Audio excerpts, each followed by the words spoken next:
প্রিয় দর্শক, স্বাগত জানাচ্ছি আগামীর বাংলাদেশ অনুষ্ঠানে। আশা করি আপনারা ভালো আছেন, সুস্থ আছেন।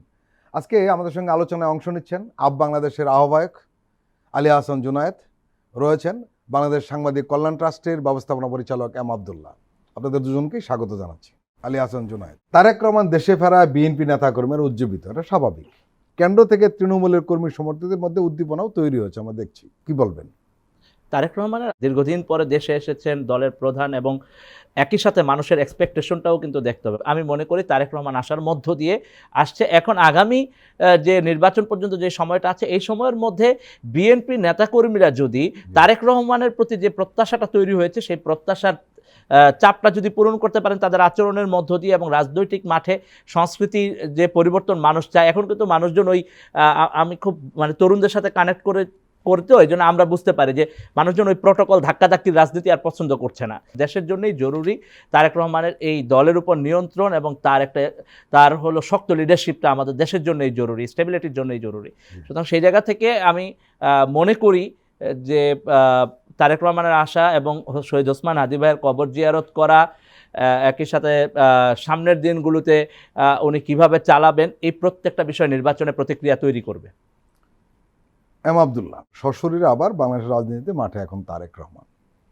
রাজনৈতিক বিশ্লেষকরা বলছেন তারেক রহমানকে ব্যক্তিগত ও রাজনৈতিক অনেক চ্যালেঞ্জ মোকাবেলা করতে হবে।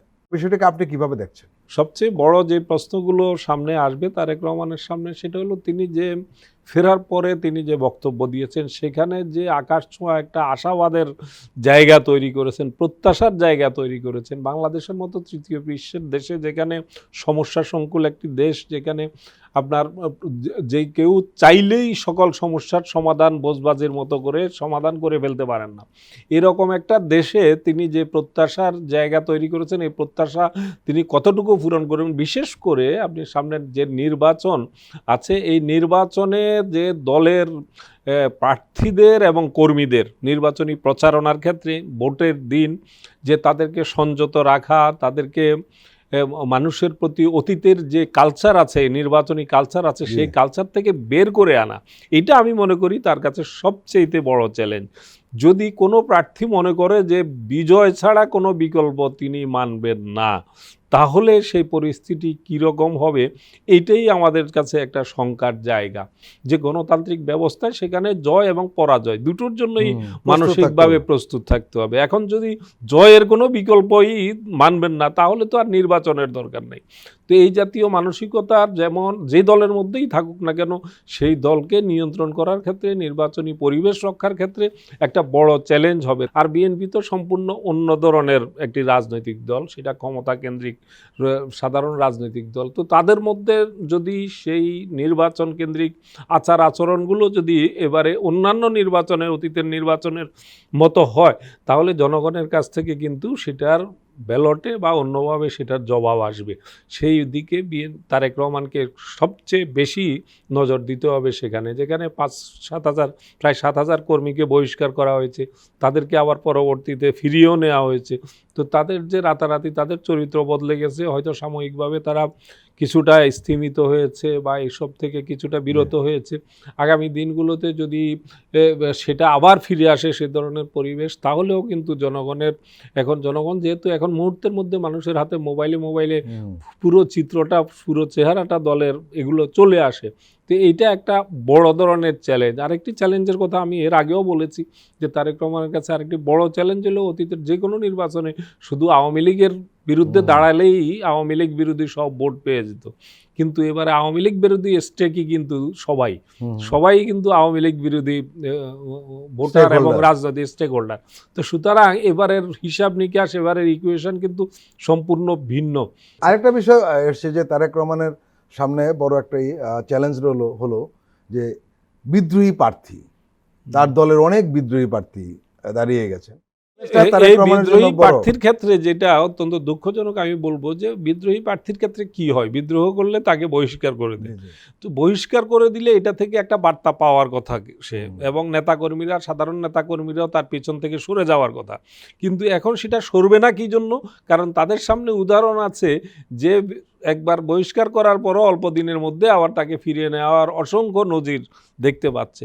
এই কারণে বহিষ্কার করলো দল থেকে, কিন্তু থেকে গেল এবং সে যদি জয়ী হয় অনতিবিলম্বে তাকে কিন্তু বুকে টেনে নেওয়া হবে, আর জয়ী না হলেও তাকে যে আবার ফিরিয়ে নেওয়া হবে সেটার উদাহরণ তো সামনে আছেই।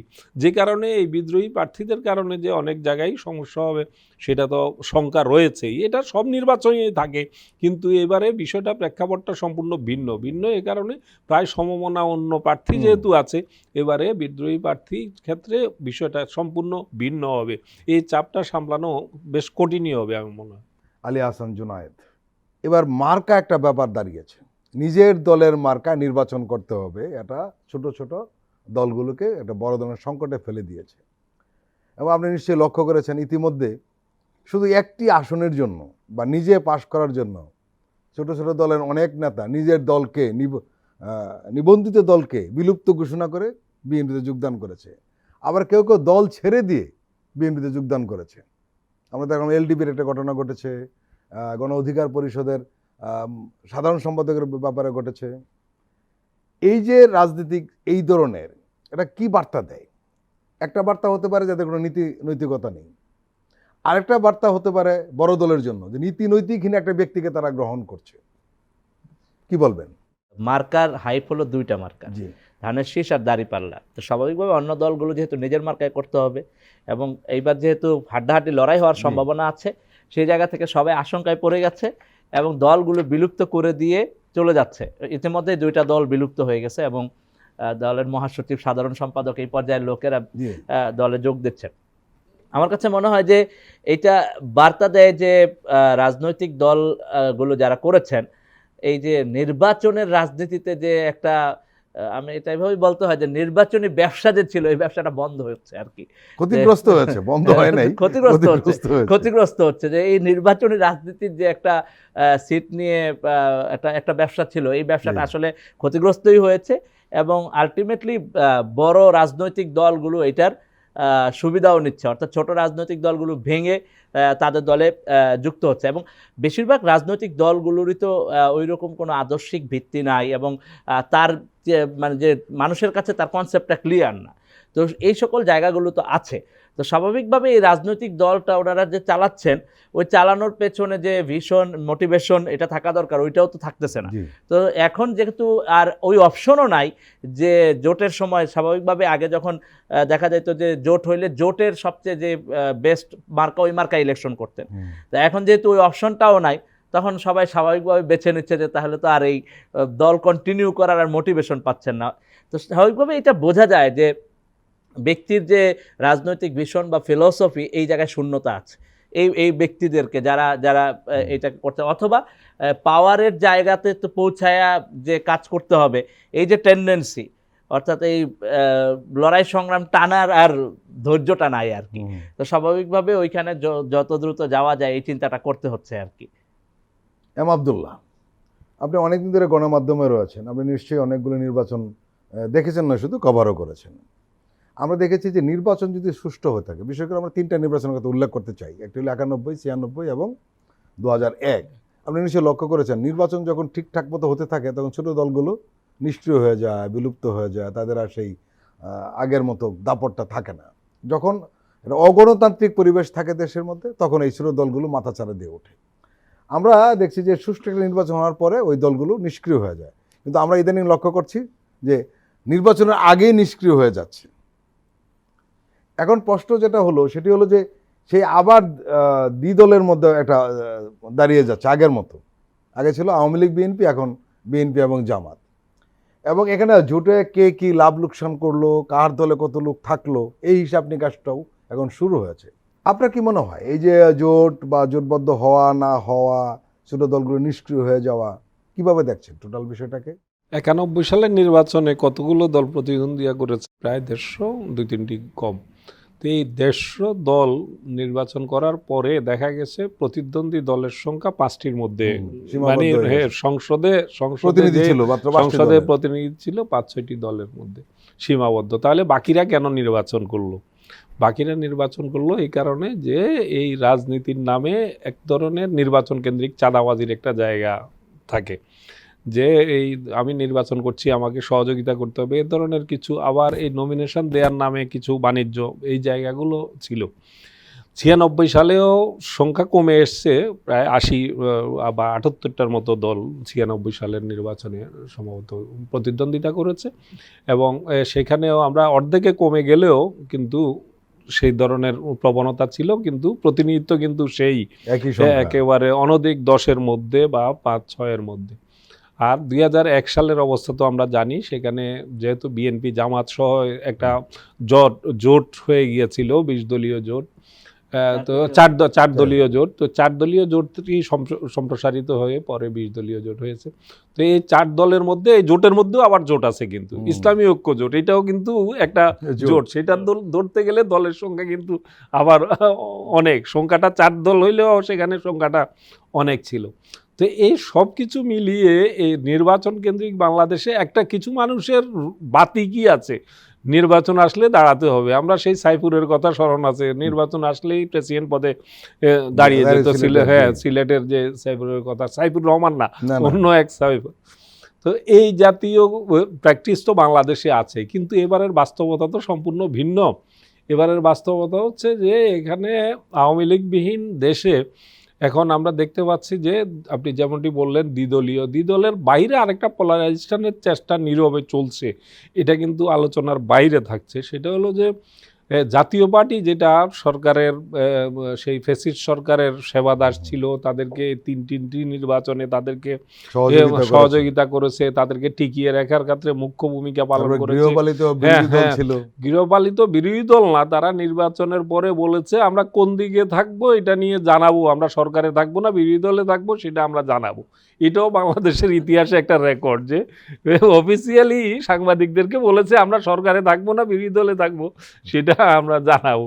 তো এই হচ্ছে এই যে পাতানো যে সংসদে যারা সহযোগিতা করেছে, তো তারা কিন্তু নীরবে একটা সংগঠিত হওয়ার চেষ্টা করছে যে আওয়ামী লীগের ভোটগুলো দিয়ে তারা কিছু করতে পারে কিনা, এটা নীরবে হচ্ছে। এবং এটার মধ্যে আবার দুইটা পার্ট আছে। এই দুইটা দলের লক্ষ্য কি? এই দুইটা দলের সাথে কিন্তু নিবিড় যোগাযোগ আছে দিল্লিতে নির্বাসিত শেখ হাসিনা।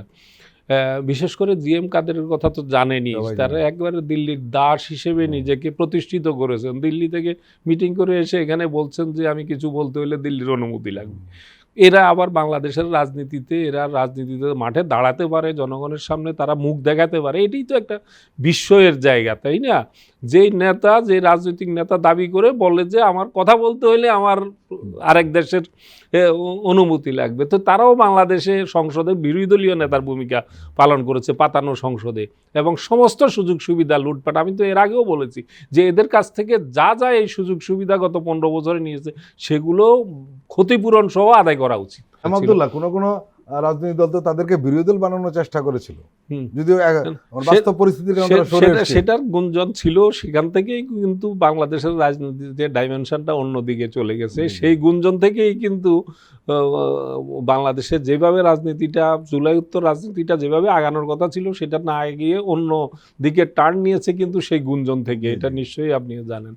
তো সেই প্রচেষ্টাটা যারা নিয়েছিলেন তাদের যে ভালো মতলব ছিল, এটা আমরা বিশ্বাস করি না। তো এখনও তারা যে এটা থেকে একদম পুরোপুরি বেরিয়ে এসছে এমন না, তাদের প্রচ্ছন্ন ছায়া থাকতে পারে এই দুটির ব্যাপারে বললাম, দুটির একটির দিকে, এবং তাদের সাথে যোগাযোগ রক্ষা করার চেষ্টাও করছে, যদিও ফলাফল 0। এই ধরনের একটি নির্বাচন, আমরা সামনের নির্বাচনটা সম্পূর্ণ ভিন্ন মাত্রিক একটা নির্বাচন হবে। এই নির্বাচনে যে কি হবে, কারণ যেহেতু গত 16, 17, 18 বছরে বা 20 বছরের মধ্যে কোনো ভোটের প্যাটার্ন আমাদের জানা নাই। এর মধ্যে প্রায় 40% নতুন ভোটার, তরুণ ভোটার যোগ হয়েছে। এই ভোটাররা যে কি খেলা খেলবে শেষ পর্যন্ত ব্যালটের সামনে গিয়ে, এটা কিন্তু আমাদের একেবারেই অজানা। তো এই জায়গাটাতে আমরা কতটুকু ফলাফল কোন দিকে কি হবে, একটু অনিশ্চয়তা তো আছে। তারেক রহমান ফেরার পরে একটা নির্বাচনে যে বিষয়টা প্রয়োজন হয় সবচেয়ে বেশি, একটা ঢেউ তোলার, সেই জায়গাটাতে কিছুটা বিএনপি একটা সংহত জায়গায় আসার চেষ্টা করছে, বা অনেকখানি হয়েছেও। কিন্তু এটার কন্টিনিউশনটা কি হবে সেটা আবার নির্ভর করবে জামাতের নেতৃত্বে জোটটা কতটুকু আবার কামব্যাক করতে পারে। তাদের মাঝখানে কিন্তু আপনি দেখবেন বাংলাদেশের মিডিয়ারও চরিত্র বড় বিচিত্র।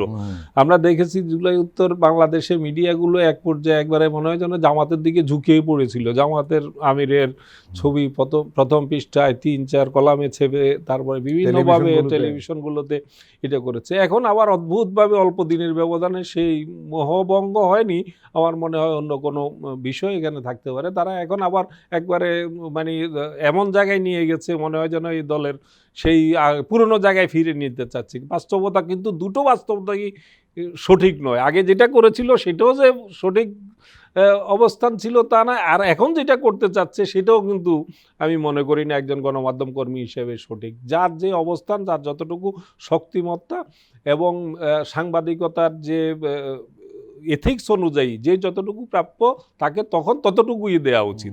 কিন্তু আমি কখনো কখনো প্রথম দিকে কেন করেছে ওই মিডিয়াগুলো প্রোটেকশনের ক্ষেত্রে বলা হয় যে জামাতের অনেকের ভূমিকা রয়েছে এবং প্রয়োজন হয়েছে, এই কারণে তখন তারা এই সুবিধাটা নিয়েছে। যেই একটু সংহত হয়ে এসছে এখন কিন্তু জামাতকে আবার উপেক্ষা করতেও তারা কিন্তু দ্বিধা করছে না। তো বিএনপির বেলায়ও কিন্তু একই কথা সত্য। এই যে 1-2 জন করে মিডিয়ার টপে বসিয়ে এখন একেবারে হাইপ তোলার জন্য যে ভূমিকাগুলো নিচ্ছে, প্রমাণ হিসেবে রাখছে, যদি কিন্তু কখনো যদি সময়ে যদি একটু বৈরী পরিবেশ দেখে, তারা যে মুহূর্তের মধ্যে এই যে 1-2 জন টপের 1-2 জনকে বিদায় করতে 1 সেকেন্ড চিন্তা করবে না এবং আগের সেই রূপে যে ফিরে আসবে, এটা বিএনপিও অনুধাবন করে বলে আমার মনে হয় না। কিন্তু এই মিডিয়ার চরিত্র বৈশিষ্ট্য আমাদের চোখের সামনে তো আমাদের দেখা বিভিন্ন সময়, এগুলা গত 15 বছরে কি করেছে, আর লোকগুলোর চরিত্র আমাদের চেনা। এই লোকগুলোই আবার মুহূর্তের মধ্যে বৈরী পরিবেশ দেখলে কিন্তু পল্টি দেওয়ার ক্ষেত্রে 1 সেকেন্ডও চিন্তা করবে না। তো সব মিলিয়ে আমার কথা হচ্ছে আগামী নির্বাচনে মিডিয়ার ভূমিকা নিয়েও আমার ব্যক্তিগত জায়গা থেকে অনেকগুলো আমার কৌতূহলের জায়গা যেমন আছে, শঙ্কার জায়গাও আছে। এবং পাশাপাশি যে নির্বাচন উত্তর বাংলাদেশও কীরকম হবে সেটা নিয়েও আমার কিন্তু অনেকটা শঙ্কার জায়গা আছে। তো আমরা সব শঙ্কা কাটিয়ে আমরা চাই যে গণতন্ত্রের উত্তরণটা আমাদের খুবই শান্তিপূর্ণ এবং সৌহার্দ্যপূর্ণ পরিবেশের মধ্য দিয়ে, বিশেষ করে জুলাইয়ের পক্ষের সবাই যাতে আমরা একটা বোঝাপড়ার মধ্য দিয়ে গণতন্ত্রের উত্তরণ করতে পারি, ফেসিবাদ যাতে ফিরে আসতে না পারে, সেই জায়গাটাতে আমাদের মধ্যে যাতে কোনো রকম বিভাজন, বিভক্তি এবং মতবিরোধের জায়গা না থাকে, এগুলোই তো আমাদের প্রত্যাশা। নিঃসন্দেহে। প্রিয় দর্শক, আমরা এখন একটি বিরতি নিচ্ছি, আপনারা আমাদের সঙ্গেই থাকুন।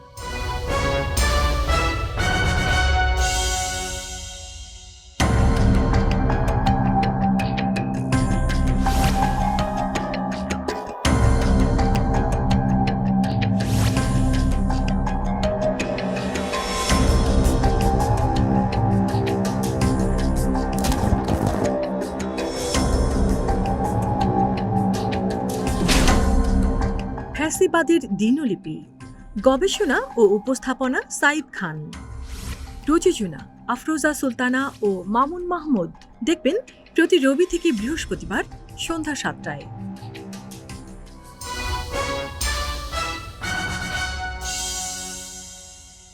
আবারও স্বাগত আগামীর বাংলাদেশ অনুষ্ঠানে। আজকে আমাদের সঙ্গে আলোচনায় রয়েছেন এম আবদুল্লাহ, ব্যবস্থাপনা পরিচালক, বাংলাদেশ সাংবাদিক কল্যাণ ট্রাস্ট, রয়েছেন আপ বাংলাদেশের আহ্বায়ক আলী আহসান জুনায়েদ। অনেকে কিন্তু প্রত্যাশা করেছিল যে জামাত এবং বিএনপির বাইরে গিয়ে তরুণদের একটা আলাদা রাজনৈতিক প্ল্যাটফর্ম দাঁড়াবে, শক্তিশালী হবে। নানান কারণেই সেটা হয়নি। সেখানে তরুণদেরও কিছু দোষ রয়েছে এবং তারা যাতে হতে না পারে তার জন্য নানান মহল থেকে, নানান গোষ্ঠী থেকে যে অপতৎপরতাই বলবো আমি চালানো হয়েছে, সেটা মোকাবেলা করা কঠিন নিঃসন্দেহে। কিন্তু শেষ পর্যন্ত কি দাঁড়ালো? শেষ পর্যন্ত আবার সেই জামাত এবং বিএনপি তৃতীয় শক্তির আর উত্থান ঘটল না। এই যে ঘটল না বা ঘটতে পারলো না, এতে রাজনৈতিক অবস্থাটা কি দাঁড়াবে দেশের? আবার সেখানে আরেকটা প্রশ্ন রয়েছে, সেটা হলো যেটা এম আবদুল্লাহ বলছিলেন শেষ মুহূর্তে এসে, যে জুলাইয়ের যে জন আকাঙ্ক্ষা সেটাকে ধারণ করা পুরনো দলগুলো থেকে কতটুকু প্রত্যাশা করা যায় সে ব্যাপারে দ্বিতীয়ত সন্দেহ তৈরি হয়েছে। তাহলে কি দাঁড়ালো?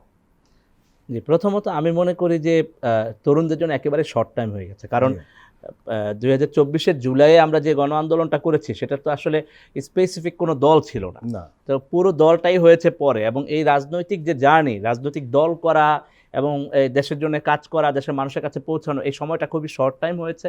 তো সময় লাগবে, তরুণদের রাজনীতি দাঁড়াবেই, এই জেনারেশনের রাজনীতি দাঁড়াবেই, কারণ জেনারেশনের একটা লিডারশিপ তৈরি হয়েছে এবং এই লিডারশিপের ব্যাপারে সবার মধ্যে একটা আস্থাও তৈরি হয়েছে, সমাজে একটা অবস্থান তৈরি হয়েছে। তো এই নির্বাচনে হয়তো আমরা সেই জায়গাটা দেখছি না, কিন্তু আমি ডেফিনেটলি শিওর যে পরের নির্বাচনে আপনি দেখবেন যে এই জেনারেশনের এরাই আসলে নতুন শক্তি হিসেবে, যেই শক্তিগুলো দাঁড়াচ্ছে এরাই ঐক্যবদ্ধ হয়ে একটা শক্তি দাঁড় করাবে এবং তারা আপনি দ্বিদলীয় বৃত্তের বাইরে নতুন সম্ভাবনা। এখানে কিন্তু আরেকটা বিষয় রয়েছে, সেটা হলো অনেকে একটা ভুল ধারণার মধ্যে রয়েছে। অনেকে মনে করে তরুণদের রাজনৈতিক বলতে তারা এনসিপিকে বোঝায়, বাস্তব অবস্থা সেটা নয়। যারা জুলাই গণঅভ্যুত্থানে সরাসরি অংশ নিয়েছে তাদের মধ্যে সর্বোচ্চ থাকতে পারে 10% এনসিপির, আর বাকি 90% কিন্তু আলাদা রয়েছে। তারা কোনো রাজনৈতিক দলে অংশ নেয়নি বা গঠন করেনি বা কোনো রাজনৈতিক দলের কর্মী হিসেবে মাঠে নামে নেই, একটা বড় অংশ কিন্তু রয়েছে। এই পার্থক্যটা কি জনগণ বুঝতে পারছে? জনগণের কাছে এইটা এই মুহূর্তে কতটুকু স্পষ্ট এটা আমি বলতে পারবো না, তবে যেই জায়গাটা আছে সেটা হলো যে জুলাইকে একটা দলের কক্ষিগত অবস্থায় নেই, বরং জুলাইটা বিভিন্ন জায়গায়, জুলাই শিবিরের মধ্যে আছে, জুলাই ছাত্র দলের মধ্যে আছে, জুলাই গণ অধিকার পরিষদ, ছাত্র অধিকার পরিষদের মধ্যে আছে, জুলাই বাম ছাত্র সংগঠন যারা এই আন্দোলন লড়েছে তাদের মধ্যে আছে, এবং জুলাই ইসলামী ছাত্র সংগঠন যেগুলো আছে তাদের মধ্যেও আছে, এবং একই সাথে জুলাই এনসিপি, জুলাই আপ বাংলাদেশ, জুলাই আরও অনেকগুলো সংগঠন আছে যাদের মধ্যে আছে। সুতরাং এই পুরো ফোর্সটা সময় যত যাবে এই পুরো ফোর্সটা ততই উপলব্ধি করতে পারবে যে তাদেরকে এক হইতে হবে, এবং এক হয়ে এই যে বিকল্প শক্তি, কারণ জনগণের প্রত্যাশা হলো যে তারা একটা তরুণদের বিকল্প শক্তি দেখতে চায়, একটা ফ্রেশ রাজনীতি দেখতে চায়, কারণ পুরনো রাজনৈতিক দলগুলোর কাছে প্রত্যাশার জায়গাটা, জনগণের প্রত্যাশার জায়গাটা নানাবিধ কারণে কিন্তু কম। এবং আমরা যে টেন্ডেন্সিটা দেখতেছি যে পুরানা রাজনৈতিক প্রতিযোগিতার যে টেন্ডেন্সি, এই টেন্ডেন্সিটা জনগণ পছন্দও করছে না। তবে একই সাথে এইটা বাস্তব, জুলাইয়ের আকাঙ্ক্ষার কারণে বিএনপি এবং জামাত, যে বড় দুইটা দল, তাদেরকে কিন্তু তাদের রাজনৈতিক অনেক এজেন্ডা পরিবর্তন করতে হচ্ছে এবং তাদের নিজেদেরকে কিন্তু একটা সংস্কারের মধ্য দিয়ে যেতে হচ্ছে, তাদেরকে অনেক ভাঙচুরের মধ্য দিয়ে যেতে হবে।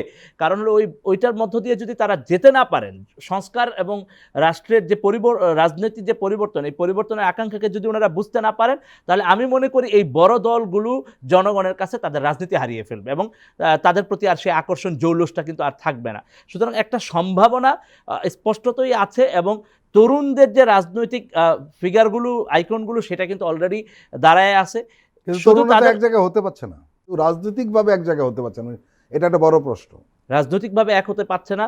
গত 1.5 বছরের নানাবিধ জার্নি, নানা কারণ, নানা সমস্যার কারণে যে জায়গাগুলোতে বিভাজন তৈরি হয়েছে, আমি মনে করি যে এই প্রেক্ষাপটে যে যতটুকু অবস্থা সামনে তৈরি হয়েছে, এবং নির্বাচন পরবর্তী সময়ে ভাই বলছিলেন যে নির্বাচন পরবর্তী সময়ে রাজনীতিটা কী হবে এটা বোঝাটাও জরুরি, কারণ নির্বাচন পরবর্তী সময়ে কিন্তু রাষ্ট্র গঠনের যে প্রক্রিয়া, সেই গঠনের প্রক্রিয়াতে আমরা ঢুকবো, এবং এই কনস্ট্রাকশনে তরুণদের মাইন্ডসেটটা লাগবে, তরুণদের ফিলসফিটা লাগবে, ভিশনটা লাগবে। তখন কিন্তু এই তরুণরা এক হওয়ার পরিবেশটা আরও বেশি তৈরি হবে। এবং আমার কাছে খুব স্পষ্টতই মনে হচ্ছে যে নির্বাচন পরবর্তী সময়ে জুলাইয়ের যতগুলো ফোর্স আছে এদেরকে আপনি আরও কাছাকাছি দেখবেন, এবং এরা ঐক্যবদ্ধ হয়ে এই যে ফোর্সটা গড়ে তোলার স্বপ্ন আকাঙ্ক্ষা মানুষের মধ্যে আছে, সেই স্বপ্ন আকাঙ্ক্ষাটা বাস্তবায়িত হবে।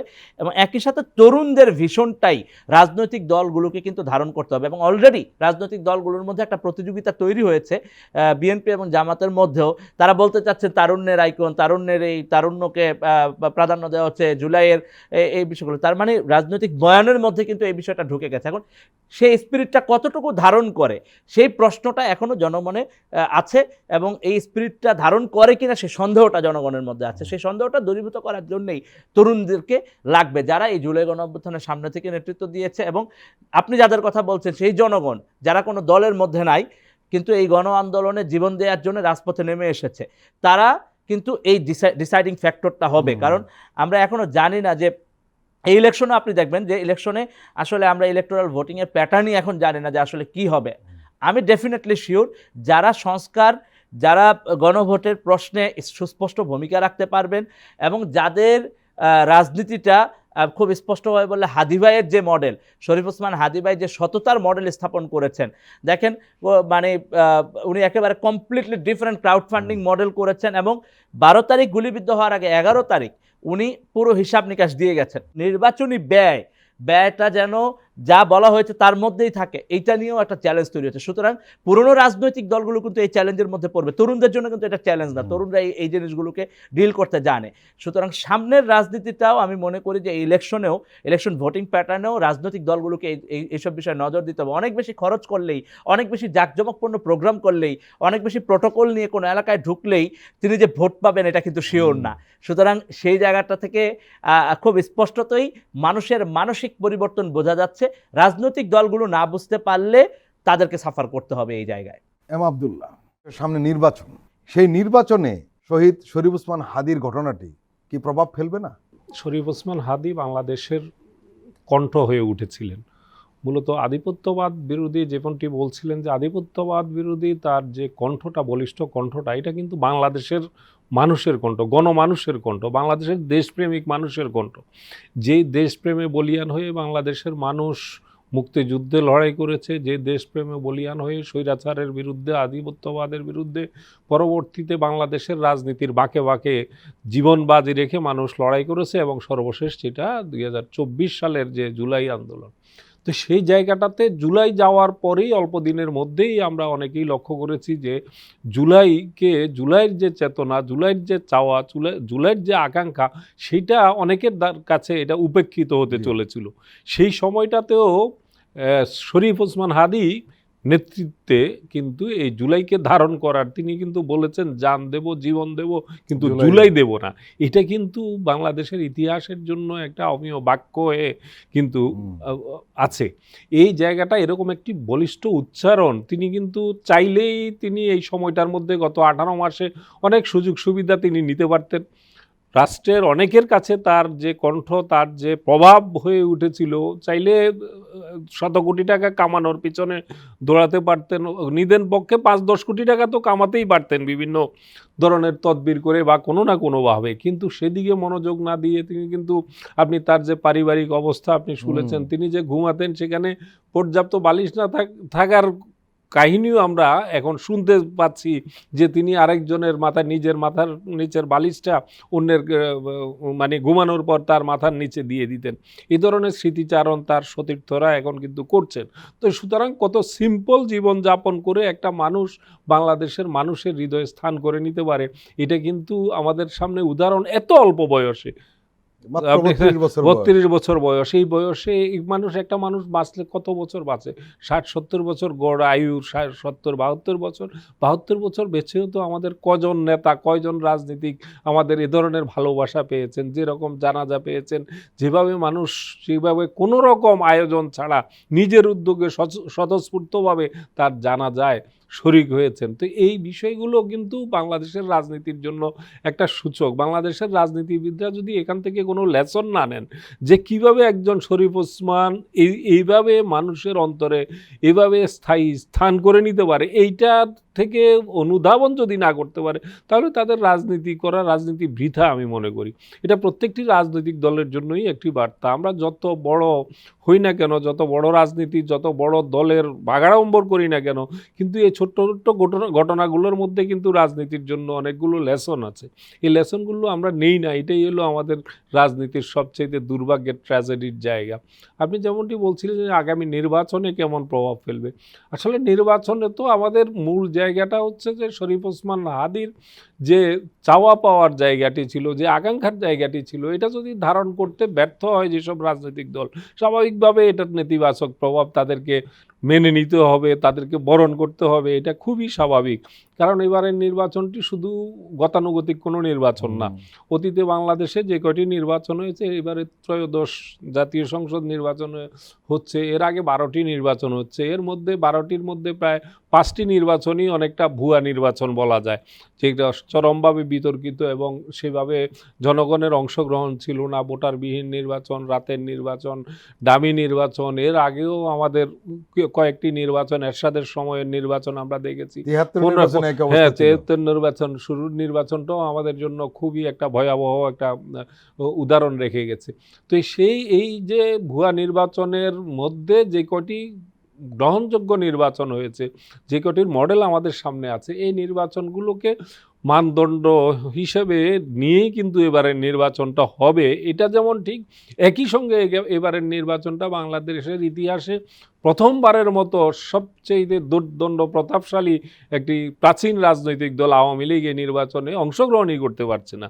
সেই জায়গাটাতে কারা অংশগ্রহণ করছে? যারা অংশগ্রহণ করছে তারা 24 জুলাইতে যারা জীবনবাজি রেখে ফ্যাসিবাদের বিরুদ্ধে লড়াই করেছে সেই দলগুলোর এবং সেই তারুণ্যের অংশগ্রহণে নির্বাচন। তো এই যে তারুণ্য এবং সেই দলগুলো নিজেদের কিন্তু আদর্শিক জায়গাটা কিন্তু খুব বেশি ব্যবধান এদের মধ্যে নাই, অনেকটাই কাছাকাছি আদর্শের লোকজন। অতীতে যে কোনো নির্বাচনে আমরা দেখেছি আওয়ামী লীগ বিরোধী একটা শক্তি দাঁড়ালেই তার দিকে সব মানে বিশেষ করে আওয়ামী বিরোধী শক্তিগুলো একদিকে থাকলে সেখানে এক ধরনের ফলাফল হতো। এবারে কিন্তু কাছাকাছি আদর্শের রাজনৈতিক দলগুলোর মধ্যে প্রতিদ্বন্দ্বিতা হচ্ছে এবং জুলাইয়ের যারা নেতৃত্ব দিয়েছে তারাও এই নির্বাচনে নানানভাবে নির্বাচনের মধ্যে প্রতিদ্বন্দ্বিতায় আছে। তো সুতরাং জুলাইকে ধারণ না করে এবং জন আকাঙ্ক্ষার জায়গাটা সংস্কারের বিষয়গুলো এখনো পর্যন্ত অনেক বিষয় কিন্তু অমীমাংসিত অবস্থায় রয়ে গেছে। পরবর্তী সরকারের দিকে তাকিয়ে আছে জনগণ যে সংস্কার। আরেকটা বিষয় আপনাকে একটা দৃষ্টি আকর্ষণ করব, সেটি হলো যে আপনি নিশ্চয়ই লক্ষ্য করেছেন যে ফ্যাসিস্ট বিরোধী কোনো গোষ্ঠী মহল বা রাজনৈতিক দল হাদিদেরকে মাইনাস করার একটা অপচেষ্টা চালায়। কেন? এটা তাদের সংকীর্ণতার জায়গা, তাদের হয়তো অজানা কোনো আশঙ্কা আছে যে হাদিদেরকে সামনে আনলে তাদের রাজনৈতিক যে মানে ভোজবাজির রাজনীতি সেটার ক্ষেত্রে তাদের হয়তো নেতিবাচক প্রভাব পড়বে, এ ধরনের আশঙ্কার জায়গাও থাকতে পারে। কিন্তু আমার মনে হয় যে এই প্রচেষ্টা যারাই নেবে তাদের জন্য সেটা বুমেরাং হবে। আমরা কিন্তু পরিষ্কারভাবে আমরা এর আগেও আমরা দেখেছি এবং এই অনুষ্ঠানেই আমরা বারবার বলেছি যে জুলাইকে উপেক্ষা করে, জুলাইয়ের যে চিন্তা চেতনা, জুলাইয়ের যে আকাঙ্ক্ষা, এগুলাকে যারা উপেক্ষা করবে তাদের জন্য আগামীর রাজনীতি কিন্তু কঠিন হয়ে যাবে। তাদেরকে কিভাবে, মানুষ এখন অনেক বেশি সচেতন, সামাজিক যোগাযোগ মাধ্যমে আপনি দেখেন হাদির এক একটি ভিডিও ক্লিপ কিভাবে ভাইরাল হয়েছে এবং মানুষ কতবার দেখেছে। এই বিষয়গুলো থেকে তাদেরকে ধারণা নেওয়া উচিত, তাদেরকে অনুধাবন করা উচিত যে হাদি একটা আইকন হয়ে গেছে। এই আইকনিক হাদিকে কেউ উপেক্ষা করবেন, তুচ্ছতাচ্ছিল্য করবেন, কেউ সেটার মূল্য দেবেন না, তাহলে আপনাকে মূল্য দিতে হবে। এটা খুবই স্বাভাবিক। কোনো রাজনৈতিক বিশ্লেষক বলছেন শরীফ ওসমান হাদি শাহাদতের মধ্য দিয়ে জুলাই আন্দোলনে অংশগ্রহণকারী তরুণরা আবার ঐক্যবদ্ধ হচ্ছেন। বিষয়টি আপনি কিভাবে দেখছেন আলী আহসান জুনায়েদ? যে শরীফ ওসমান হাদির শাহাদাত আমার মনে হয় পুরো বাংলাদেশকে নাড়িয়ে দিয়েছে এবং জুলাই গণ অভ্যুত্থানে আমরা যারা তরুণেরা রাজপথে থেকে গণ আন্দোলনটা করেছি, শরীফ ওসমান হাদি ভাই আমাদের নিজেদেরই একজন মানুষ যার সাথে আমাদের লম্বা পথ চলা আছে। এবং এই গত 1.5 বছরে 5ই আগস্ট পরবর্তী সময়ে যারা এই গণ অভ্যুত্থানের আকাঙ্ক্ষাকে ধারণ করে রাজপথে লড়াই করেছেন এবং রাষ্ট্রের যে সংস্কার যে এবং গণ অভ্যুত্থানের যে ফলে যে নতুন রাজনৈতিক মানসিকতা তৈরি হয়েছে তরুণদের মধ্যে এবং সারা দেশের মানুষের মধ্যে, এটা নিয়ে যারা কাজ করেছেন তার মধ্যে শরীফ ওসমান হাদি ভাই অন্যতম। তো শরীফ ওসমান হাদি ভাইয়ের এই শাহাদাতের ফলে আমরা যারা জুলাইয়ের গণ আন্দোলনে সামনে থেকে নেতৃত্ব দিয়েছি এবং আন্দোলনে অংশগ্রহণ করেছি, প্রত্যেকের মধ্যেই একটা নাড়া লেগেছে এবং আমাদের মধ্যে যোগাযোগটা বেড়ে গেছে। এবং একই সাথে হাদি ভাইয়ের এই হত্যার প্রতিবাদে একসাথে এসে আমরা এক জায়গায় এসে দাঁড়িয়েছি। তাতে করে আমাদের মধ্যে যে ছোটোখাটো দূরত্ব ছিল, সমস্যা ছিল, সেটা আসলেই কাছাকাছি আসার ফলে অনেকখানি দূর হয়ে গেছে এবং জুলাইয়ের একটা মঞ্চ তৈরি হওয়ার পরিস্থিতি তৈরি হয়েছে এবং সিচুয়েশনই আমাদেরকে কাছে নিয়ে এসেছে। যে সামান্য গত 1-1.5 বছরে নানা ধরনের যে দূরত্বগুলো তৈরি হয়েছে সেই দূরত্বগুলো কেটে উঠতেছে শুধুমাত্র হাদি ভাইয়ের এই যে শাহাদাত, এই শাহাদাতের মধ্য দিয়ে। সো এই জায়গা থেকে আমরা এখন আলাপ আলোচনা করতেছি যে সামনের রাস্তাটা আমরা কিভাবে মাপবো। কারণ আপনি জানেন যে শুধু হাদি ভাই না, জীবনের নিরাপত্তাহীনতা তৈরি হয়েছে জুলাই যোদ্ধাদের। এই হাদির এই যে মানুষের প্রতি তার যে আকাঙ্ক্ষাটা ছিল এবং মানুষের সাথে তার যে রিলেটটা করতে পেরেছে, এটা কিভাবে সম্ভব হলো? হাদি ভাইয়ের দেখেন নির্বাচনী ক্যাম্পেইনগুলো, উনি হলো বাদ ফজর ক্যাম্পেইন শুরু করতেন, মানুষের সাথে কথা বলতেন এবং একই সাথে এর আগে হাদি ভাইয়ের কর্মসূচিগুলো যদি দেখেন, সে কর্মসূচিগুলোর মধ্য দিয়ে ওনার যে মানুষের সাথে সম্পৃক্ততা, এটা রাজনৈতিক যে প্রোটোকলের যে রাজনীতি, ধাক্কাধাক্কির যে রাজনীতি, এই রাজনীতি থেকে বের হয়ে এসে কিন্তু একটা নতুন রাজনৈতিক বয়ান উনি তৈরি করেছেন। একই সাথে শাহবাগের ফলে বাংলাদেশে যে বিভাজন, ঘৃণা, জিঘাংসার রাজনীতি তৈরি হয়েছিল এবং যেইখানে বিচারহীনতার রাজনীতি তৈরি হয়েছিল, ফেসিবাদী শাসনামলের বৈধতা তৈরি হয়েছিল, গুম খুন সংস্কৃতির বৈধতা তৈরি হয়েছিল, সেইটাকে খুব স্পষ্টভাবে রাজনৈতিক ভাষা দিয়ে ভাঙতে পেরেছেন শরীফ ওসমান হাদী ভাই। উনি ইনসাফের কথা বলেছেন। সেই রাজনৈতিক ভাষাটা হলো উনি বলেছেন যে আমি আমার শত্রুর সাথেও ইনসাফ করতে চাই। এই যে বয়ান, এই বয়ানটা কিন্তু মানুষের, বাংলাদেশের সকল মানুষের বয়ান। ভারতীয় আধিপত্যবাদের বিরুদ্ধে ওনার যে সরব কণ্ঠস্বর, এবং এইখানে যে দিল্লির এজেন্সি, দিল্লির যে কর্তৃত্ববাদ বাংলাদেশের 3টা নির্বাচন এবং বাংলাদেশের প্রাতিষ্ঠানিক ধ্বংসের পেছনে যে কাজ করেছে, এবং হাসিনার এই যে দানব হয়ে ওঠা, এই দানব হওয়ার পেছনে যে ভারতীয় আধিপত্যবাদের ভূমিকা, তার বিরুদ্ধে হাদী ভাই সবসময় সুস্পষ্ট কণ্ঠস্বরে কথা বলতে পেরেছেন। তাতে করে শাহবাগের এই ফেসিবাদী বয়ান, ভারতীয় আধিপত্যবাদের এই দানবীয় রূপ, এর বিপরীতে জনগণের যে আকাঙ্ক্ষা, সেই আকাঙ্ক্ষাকে প্রকৃতপক্ষেই ধারণ করতে পেরেছেন হাদী ভাই। এবং উনি দেখেন পলিটিক্যাল সাকসেসের জায়গায় ওনার কথাগুলো দারুণ চমৎকার, যে এই কয়দিনের জীবনে জিতই মূল কথা নয়, লড়াই মূল কথা। অর্থাৎ জিততেই হবে, উনি সাকসেসকে ডিফাইন করছেন একটা ডিফারেন্ট অ্যাঙ্গেলে। জিততেই হবে এটা মূল কথা না, লড়াইটাই মূল কথা। আমরা যখন জুলাইয়ে নামছি, আমাদের লড়াইটাই মূল কথা ছিল। আমরা জানতাম না যে এটার রেজাল্ট কী হবে। আমরা আশা করেছি, স্বপ্ন দেখেছি, কিন্তু আমরা লড়াইটা করে গেছি। হাদী ভাই সেইটাকে একেবারে ফিলোসফিক্যালি ধারণ করতে পেরেছেন এবং আমাদের সামনে তুলে আনতে পেরেছেন। এবং একই সাথে সমাজের যেই অংশটাকে দীর্ঘদিন ধরে একেবারে হীনমন্যতার মধ্যে আটকে রাখা হয়েছিল, খুব স্পষ্টভাবে বললে ইসলামপন্থী যে অংশটাকে সমাজের মধ্যে হীনমন্যতার মধ্যে রাখা হয়েছিল, উনি তাদেরকে তাদের ল্যাঙ্গুয়েজে কথা বলতে পেরেছেন যে আপনাদেরকে মেইন স্ট্রিম হইতে হবে, স্কিল বাড়াইতে হবে। দেখেন ওনার বক্তব্যগুলো, এই যে উনি সাজেশন দিচ্ছেন, কথা বলছেন, ওনার যে বয়ান, এইটা হলো একেবারে বাংলাদেশের মানুষের আকাঙ্ক্ষার বয়ান। এবং প্রত্যেকটা রাজনৈতিক দলকে উনি ওন করতে পেরেছেন, তাদেরকে তাদের অনুযায়ী সাজেশন দিতে পেরেছেন। উনি বলেছেন বিএনপিকে যে শহীদ জিয়ার রাজনীতি আপনাদেরকে করতে হবে, শহীদ জিয়ার রাজনীতি থেকে বেরোতে পারবেন না। উনি জামাতকে বলেছেন ভারতীয় আধিপত্যবাদকে লেহন করে আপনারা ক্ষমতায় আসার চিন্তা করবেন না। এনসিপিকে বলেছেন জুলাইকে কুক্ষিগত করবেন না। এই যে হাদী ভাইয়ের সাজেশনস, এই সাজেশনগুলো মানুষের আকাঙ্ক্ষার সাথে মানুষ যা চায় তা হাদী ভাইয়ের মধ্য দিয়ে প্রকাশ পেয়েছে। সো হাদী ভাই এই জন্য পুরো বাংলাদেশের সকল মানুষের কাছে রিলেভেন্ট হয়েছেন। তার কথাগুলো যত সামনে আসছে আমরা দেখতে পাচ্ছি যে এই কথাগুলো আসলে আমাদের কথা, এই কথাগুলো আসলে মানুষ যেভাবে বলতে চায় সেভাবে হাদী ভাই বলেছেন। সে কারণে আজকে হাদী ভাইয়ের শাহাদাতের ফলে পুরো বাংলাদেশ জেগে উঠেছে। এটা জুলাইয়ের মতো, যেন জুলাই ফিরে এসেছে। নারীরা, শিশুরা, শত শত মানুষ হাদী ভাইয়ের কবরের সামনে দোয়া করছে। মেয়েরা, শিশুরা, নারীরা এবং সাধারণ মানুষজন এসেছেন। কোনো রাজনৈতিক দল নাই। জুলাইয়ে যেমন কোনো রাজনৈতিক দলের চেয়ে সাধারণ জনগণ এসে যুক্ত হয়েছে, একই রকমভাবে যুক্ত হয়েছে, কারণ হাদী ভাইকে সবাই ওন করতে পেরেছে, হাদী ভাই সবার কথাটা বলতে পেরেছেন। আলী আহসান জুনায়েদ এবং এম আবদুল্লাহ, আপনারা দুজনেই আমাদের দীর্ঘ সময় দিলেন, আপনাদেরকে আন্তরিক ধন্যবাদ। প্রিয় দর্শক, আজকের অনুষ্ঠান আমরা এখানে শেষ করছি। আপনারা ভালো থাকবেন, সুস্থ থাকবেন। আল্লাহ হাফেজ।